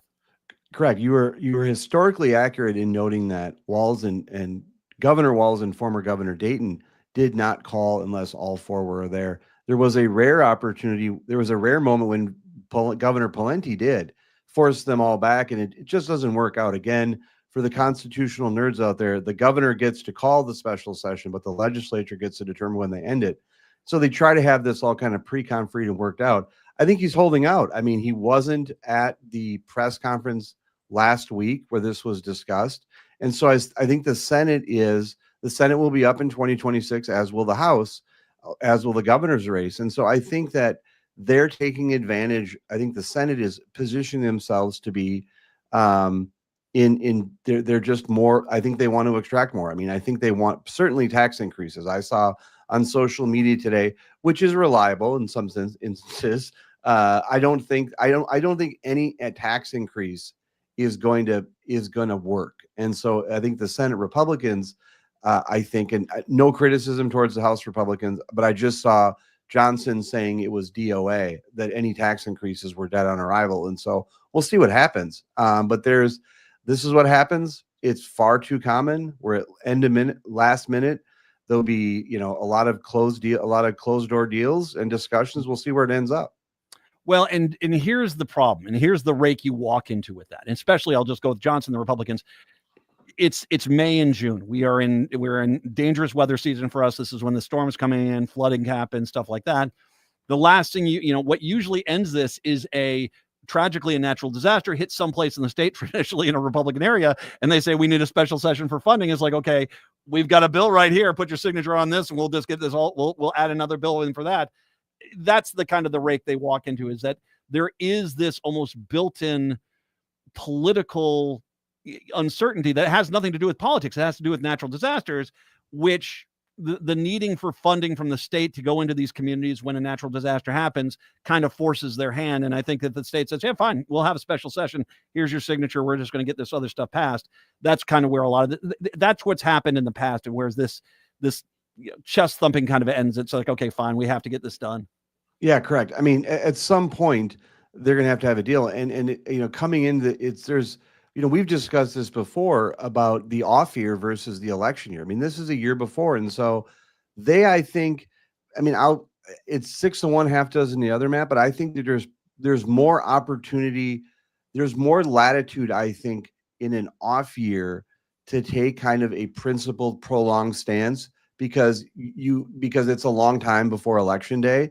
And so I think that this is the time in which this could be more prolonged. Because when it's an election year and the members want to get out, the members of the legislature want to get on the campaign trail, now they have some time and they can take both sides, either side can take maybe a more principled stand and then spend the time messaging on that for the next year. It's really, I think, the closeness of the margins between the two bodies, one being tied and one just being a vote or so away, coupled with kind of the political climate, I think it makes it more likely that this could be a prolonged battle. Yeah, and your point is, I mean, next year is going to be, you got to look at what's happening on the federal level. And the last thing you want to be doing is, if the tide is turning like it might do if this economy goes the way it looks like it's going to go and stuff with these tariffs, that the last thing you want to be doing is looking like you're being on the far right. This is the year where you want to kind of get your base core principles put in place. What's going to help the Republicans somewhat is clearly this idea of taking undocumented workers off of MNsure and doing that is not floating well with it. It's particularly some of the more progressive side of the Democratic senators. And that could end up being the gift that keeps on giving, because that does allow the Republicans to have some control as well. If you're going to have to get a few of them on board with a bill that because they've lost a few of these other senators, well, that's where you're going to get that compromise that could end up helping them. Correct. And I think both of us are saying similar things in a sense that there's more volatility that could come into ending this session on time. I think next year you want the session to be as short as possible. You want to be out campaigning. And so I think the dynamics we're both describing is that a little disagreement inside the DFL caucus and inside the Republican caucuses between the two bodies makes for, I think, a more contentious ending. I think it's more likely then that this may last a little bit of time. We'll see. And I think one of the other things which I thought was interesting, and you have talked about this before in the past, times we've talked, there's a sifting that happens and there's a lot of bravado that comes in, but the governor is still the Democrat. The Senate still is controlled, although by one vote, by the Democrats. The House is a tie. The bills that seem to be coming on out, yeah, there were some sacrifices like that the loss of coverage for the undocumented on MNsure. But there was a lot of things the Democrats did get in those bills that did sort of reflect the fact that the Republicans understood they had some power, but they didn't have the ultimate power. And that the Democrats, because of the governor's position and the Senate, still had, I don't want to say the majority, but I'd say 60-40, those bills were definitely favoring the Democrats, which is just, as you've said, the makeup of the House and the Senate really dictates how those bills get done.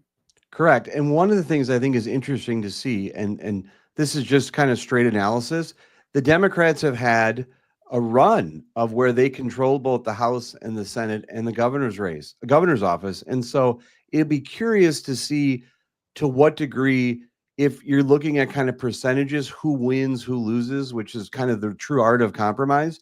If the losses per se that the Democrats may have encountered or gotten because of the House Republicans having a tie in the House, are those proportional wins?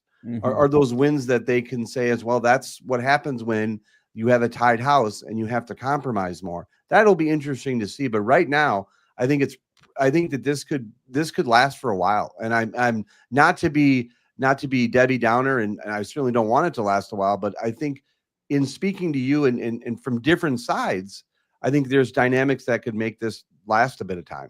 Well, and like I said, Johnson's going to have some power in the Senate as long as you got 6 or 7 Democratic senators that don't want to get on board with this bill. There comes the point of when you realize you might not be able to appease those Democrats, that you have to start looking at, what do I need to do? What is the bare minimum the Republicans need to get enough votes to where we get this through?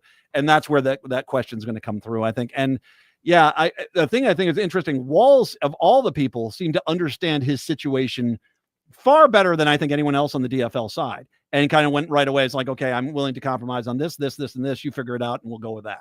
Yeah, just one last point I make, particularly to the Senate, is there is Omar Fatah is running for mayor. And so does he use this opportunity in the legislative session to message and take a stand to differentiate himself in the mayoral race? That's a dynamic that, it could be something to watch too.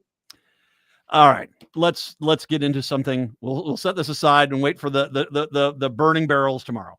But we have to look at our Viking schedule. Okay, 2 weeks in a row on the road in Europe. Yeah. Are you planning on going to either Dublin or London? Oh no, Matt, as I've consistently said, I have no business traveling into any away game. Certainly, I don't want to create an international incident. So no, I wouldn't be obnoxious. I would be respectful, but I just think I got a couple strikes against me, so I don't need it. I don't need to add international incident, nor do I need to do something domestically. So I generally stay home, and I'm going to be at home watching the games. I will say to you, this is a little bit of a mixed bag. I've had a little bit of Vikings rage and appreciation for this schedule. There's a lot to like, but I do have some concerns. Do you watch American Idol or like Great British Baking Show? You watch any of those? Oh, I've watched them. I've seen them, yeah. Oh my God. So do you know how when you first watch a season, I'll do with Great British Baking Show, and you see all these bakers and say, oh, you can see which ones are the good ones and the bad ones. But by the time you get to like week 6 and 7, you realize of the good ones, there's the really good ones and the ones that were they just look good compared to the guys before. You remember that? Yep. The Vikings, the paradigm that they're in right now is quarterback, whether J.J. McCarthy is going to be successful and healthy, and I am concerned about that ACL tear and if that could happen again. But as well, it becomes the offensive line. And when we got to the playoffs last year, our offensive line got picked apart because when you looked on the schedule, when you're playing the Bears and the AFC South, we looked a lot better. But then when you got up against the big boy teams, they knew exactly where our weaknesses were and exploited them on that offensive line. Offensive line comes back. I think in our perfect world, before we get into going through this schedule, I think that if the Vikings offensive line can hold as they think it's going to, and McCarthy, giving extra time, can stay healthy, doesn't get a cheap shot to the knee or anything like that, I think it's going to be a pretty good year. I think it is too. And this is not my analysis, although I wish I could take credit for it. Someone said this. The NFL is a multi-billion-dollar industry. They have invested 7 primetime games around the Vikings. And so think about that from the standpoint of how the NFL views growing their brand and growing the league, that they've made a decision that there's going to be 7 nationally televised games that the Vikings will be seen in. And that's a dramatic increase. And that is an indication to that the smart people inside the NFL are saying that they're thinking that there's something special going on with this team. And that's something to feel good about, I think. Starting with the first game of the year. Monday Night Football, the first Monday night game of the year is Vikings at the Bears. I don't know. Have the Bears improved themselves? Yes. Have they improved themselves that much? Yeah, no. By the way, let's just say the Vikings. Let's pick this one. We're going to say the Vikings are going to win. I don't care. I don't care if and by the way, I'm Roman Catholic. I don't care if the new Pope's from Chicago. I'm still going Vikings. All right. Well, here's the deal. I'm going to have you pick these games because when it comes to the regular season, I got to go first for some reason. Yep. So I'm going to let you go with these. So, and I, by the way, agree with you. I think they're going to beat the Bears. Falcons at home. Home opener. Yes. Home opener. That's the NBC. That's the Sunday night game there. Yep. Vikings. Agreed.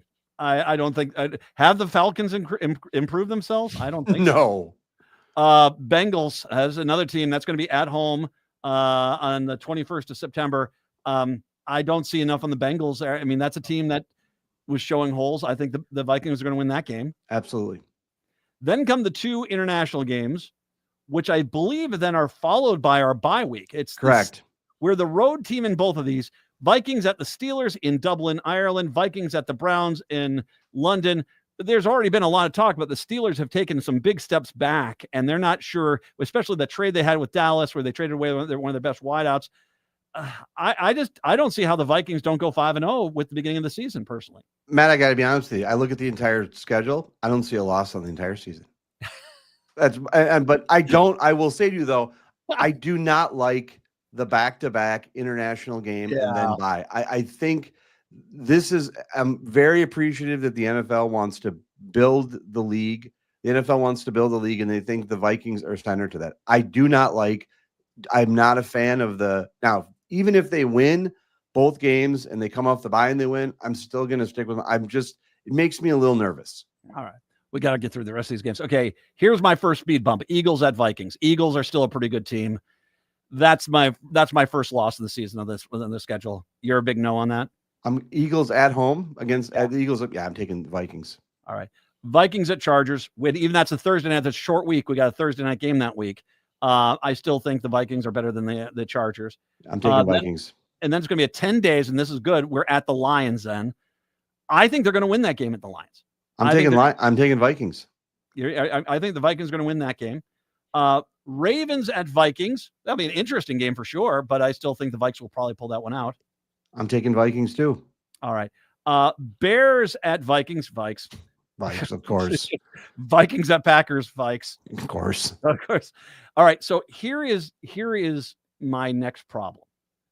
Is I see one loss at least in these next three games. Vikings at Seahawks, Commanders at Vikings, Vikings at Cowboys. That's a tough little stretch. And I think the Seahawks, they'll win. I wouldn't be surprised if they lost at home to the Commanders. Commanders are a good team. So I want to be consistent season to season, Matt. And I've always said that I have concerns with the Seahawks. So if I'm going to say it's doubtful on Seahawks because it's at Seattle. I don't like when the Vikings play the Seahawks. Well, and we always know the Cowboys, it's all rough and bluff through September, and then they're garbage. And so yes. It's one of those two. Who knows if they'll even have uniforms around that time? And they're just that franchise. I might be the QB at that point. Giants, Vikes at Giants, Vikes. And then the gift that keeps on giving, our final two games are home games against the Lions and the Pack. I'm taking the Vikes on both of those. Yeah. So, I mean, you're smarter than me when it comes to football. You threw down one loss or two losses. I'm going to get a loss in there. I also think I'm a little concerned about that Ravens game because of all the teams we play this year, that's the most unique one. And that Ravens offense, I will have to see how that goes. We'll have to see how that goes. But I'm going to go 15-2, 14-3. That's one of those two. The other game that I'm nervous with is at Cleveland. On the London game? Yeah. Oh, okay. I'm a little. Yeah, that's right. Oh, that's right. They're across the pond. They'll be fine. I'll say this: you're on the road in Europe for 2 weeks. Yeah. I'm sorry. I wouldn't be surprised if something like that did happen. No. But hopefully they gave them a little more resolution there. All right. It'd be un-American if they lost across the pond. I've already got a lot of friends in Ireland. I have a lot of friends. They're already planning on going to the Vikes game. They're going to get their purple jerseys on. They're going to go root for us over there. Okay. That's wonderful. Beautiful. Michael Broadcorp. If politics gets a little hairy, I'll have you back here before too long, but we'll get you back here as well for the Vikings before as well. We'll get his his website posted, all of his stuff, his podcast. Go find it. It's good stuff. Michael, as always, thank you, my friend. Thank you, sir. Have a great night. Take care. We'll take a break. Come on back. It's the Matt McNeil Show here on your Monday. Greg Bakken here. I've told you about the out-of-the-world roast beef sandwiches at Maverick's Real Roast Beef, but I haven't told you about their Philly steak sandwiches, turkey bacon avocado sandwich, BLT, crispy chicken, fish sandwiches, brisket, or pulled pork. Okay, you get the idea. They make a lot of delicious food to the same standard as their famous roast beef sandwiches, and now I'm starving. I'm going to go to Maverick's Real Roast Beef off Lexington and Roseville, and you need to go too. Check out their menu at mavericksbeef.com. Turn to Auto Technical with your vehicle donation. We have families waiting for a car. You know, over 85% of unemployed are successful in finding and keeping a job if they have dependable transportation. A car plus a job equals a life changed. 612-919-5526. We have families waiting for a car.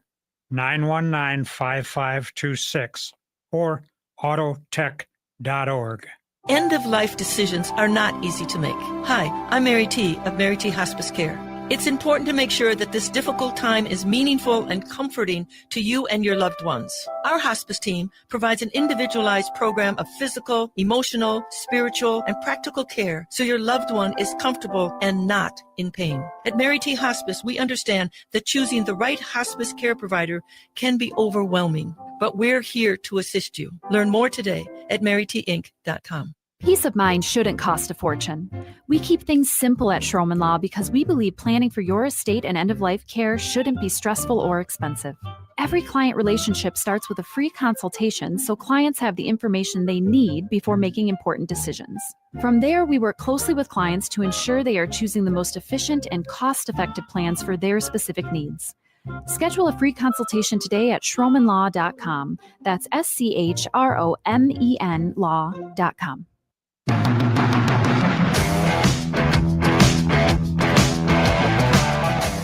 AM 950, the progressive voice of Minnesota. It's the Matt McNeil Show. Good stuff there. I don't know. Do not bet on anything we say. Okay, just do not.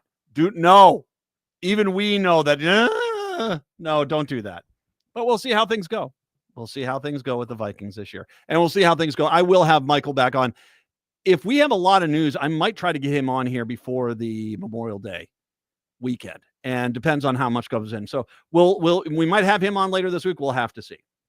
This is amazing. The carved out of white marble, covered in graffiti, but hefty bust disappeared. This is the bust of Jim Morrison from his tombstone. It disappeared in 1988. Now, 37 years later, the doe-eyed sculpture that once adorned the grave of the singer was been found in what prosecutors described as a chance discovery. Police in France said they had been carrying out a search related to a fraud case when they happened to stumble upon the bust of the frontman for the Doors. The announcement made the social media on Monday was accompanied by a photo showing the bust there, and yeah, it definitely does look like indeed it was Jim Morrison's bust from his grave. It's exactly what you would expect it to look like, frankly. Conceived as a tribute to Morrison, the sculpture was carved after his death by the Croatian artist, a Croatian artist. He was placed on his grave in Paris in 1981, 10 years after the singer died at the French capital at the age of 27. While the exact circumstances of Morrison's death remain shrouded in mystery, most of his early accounts say the singer died of cardiac arrest in the bathtub. I'm guessing drugs. So then the bust disappeared. And 1994, after years had gone by without the sign of the bust sculpture, 2 Americans were arrested for attempting to erect their own bronze version of the bust on the Morrison's grave.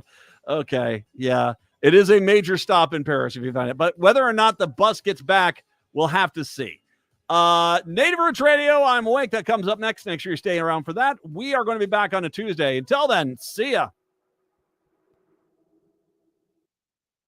When was the last time you had your roof inspected for extreme weather and hail damage? This is Chad, owner of AM 950,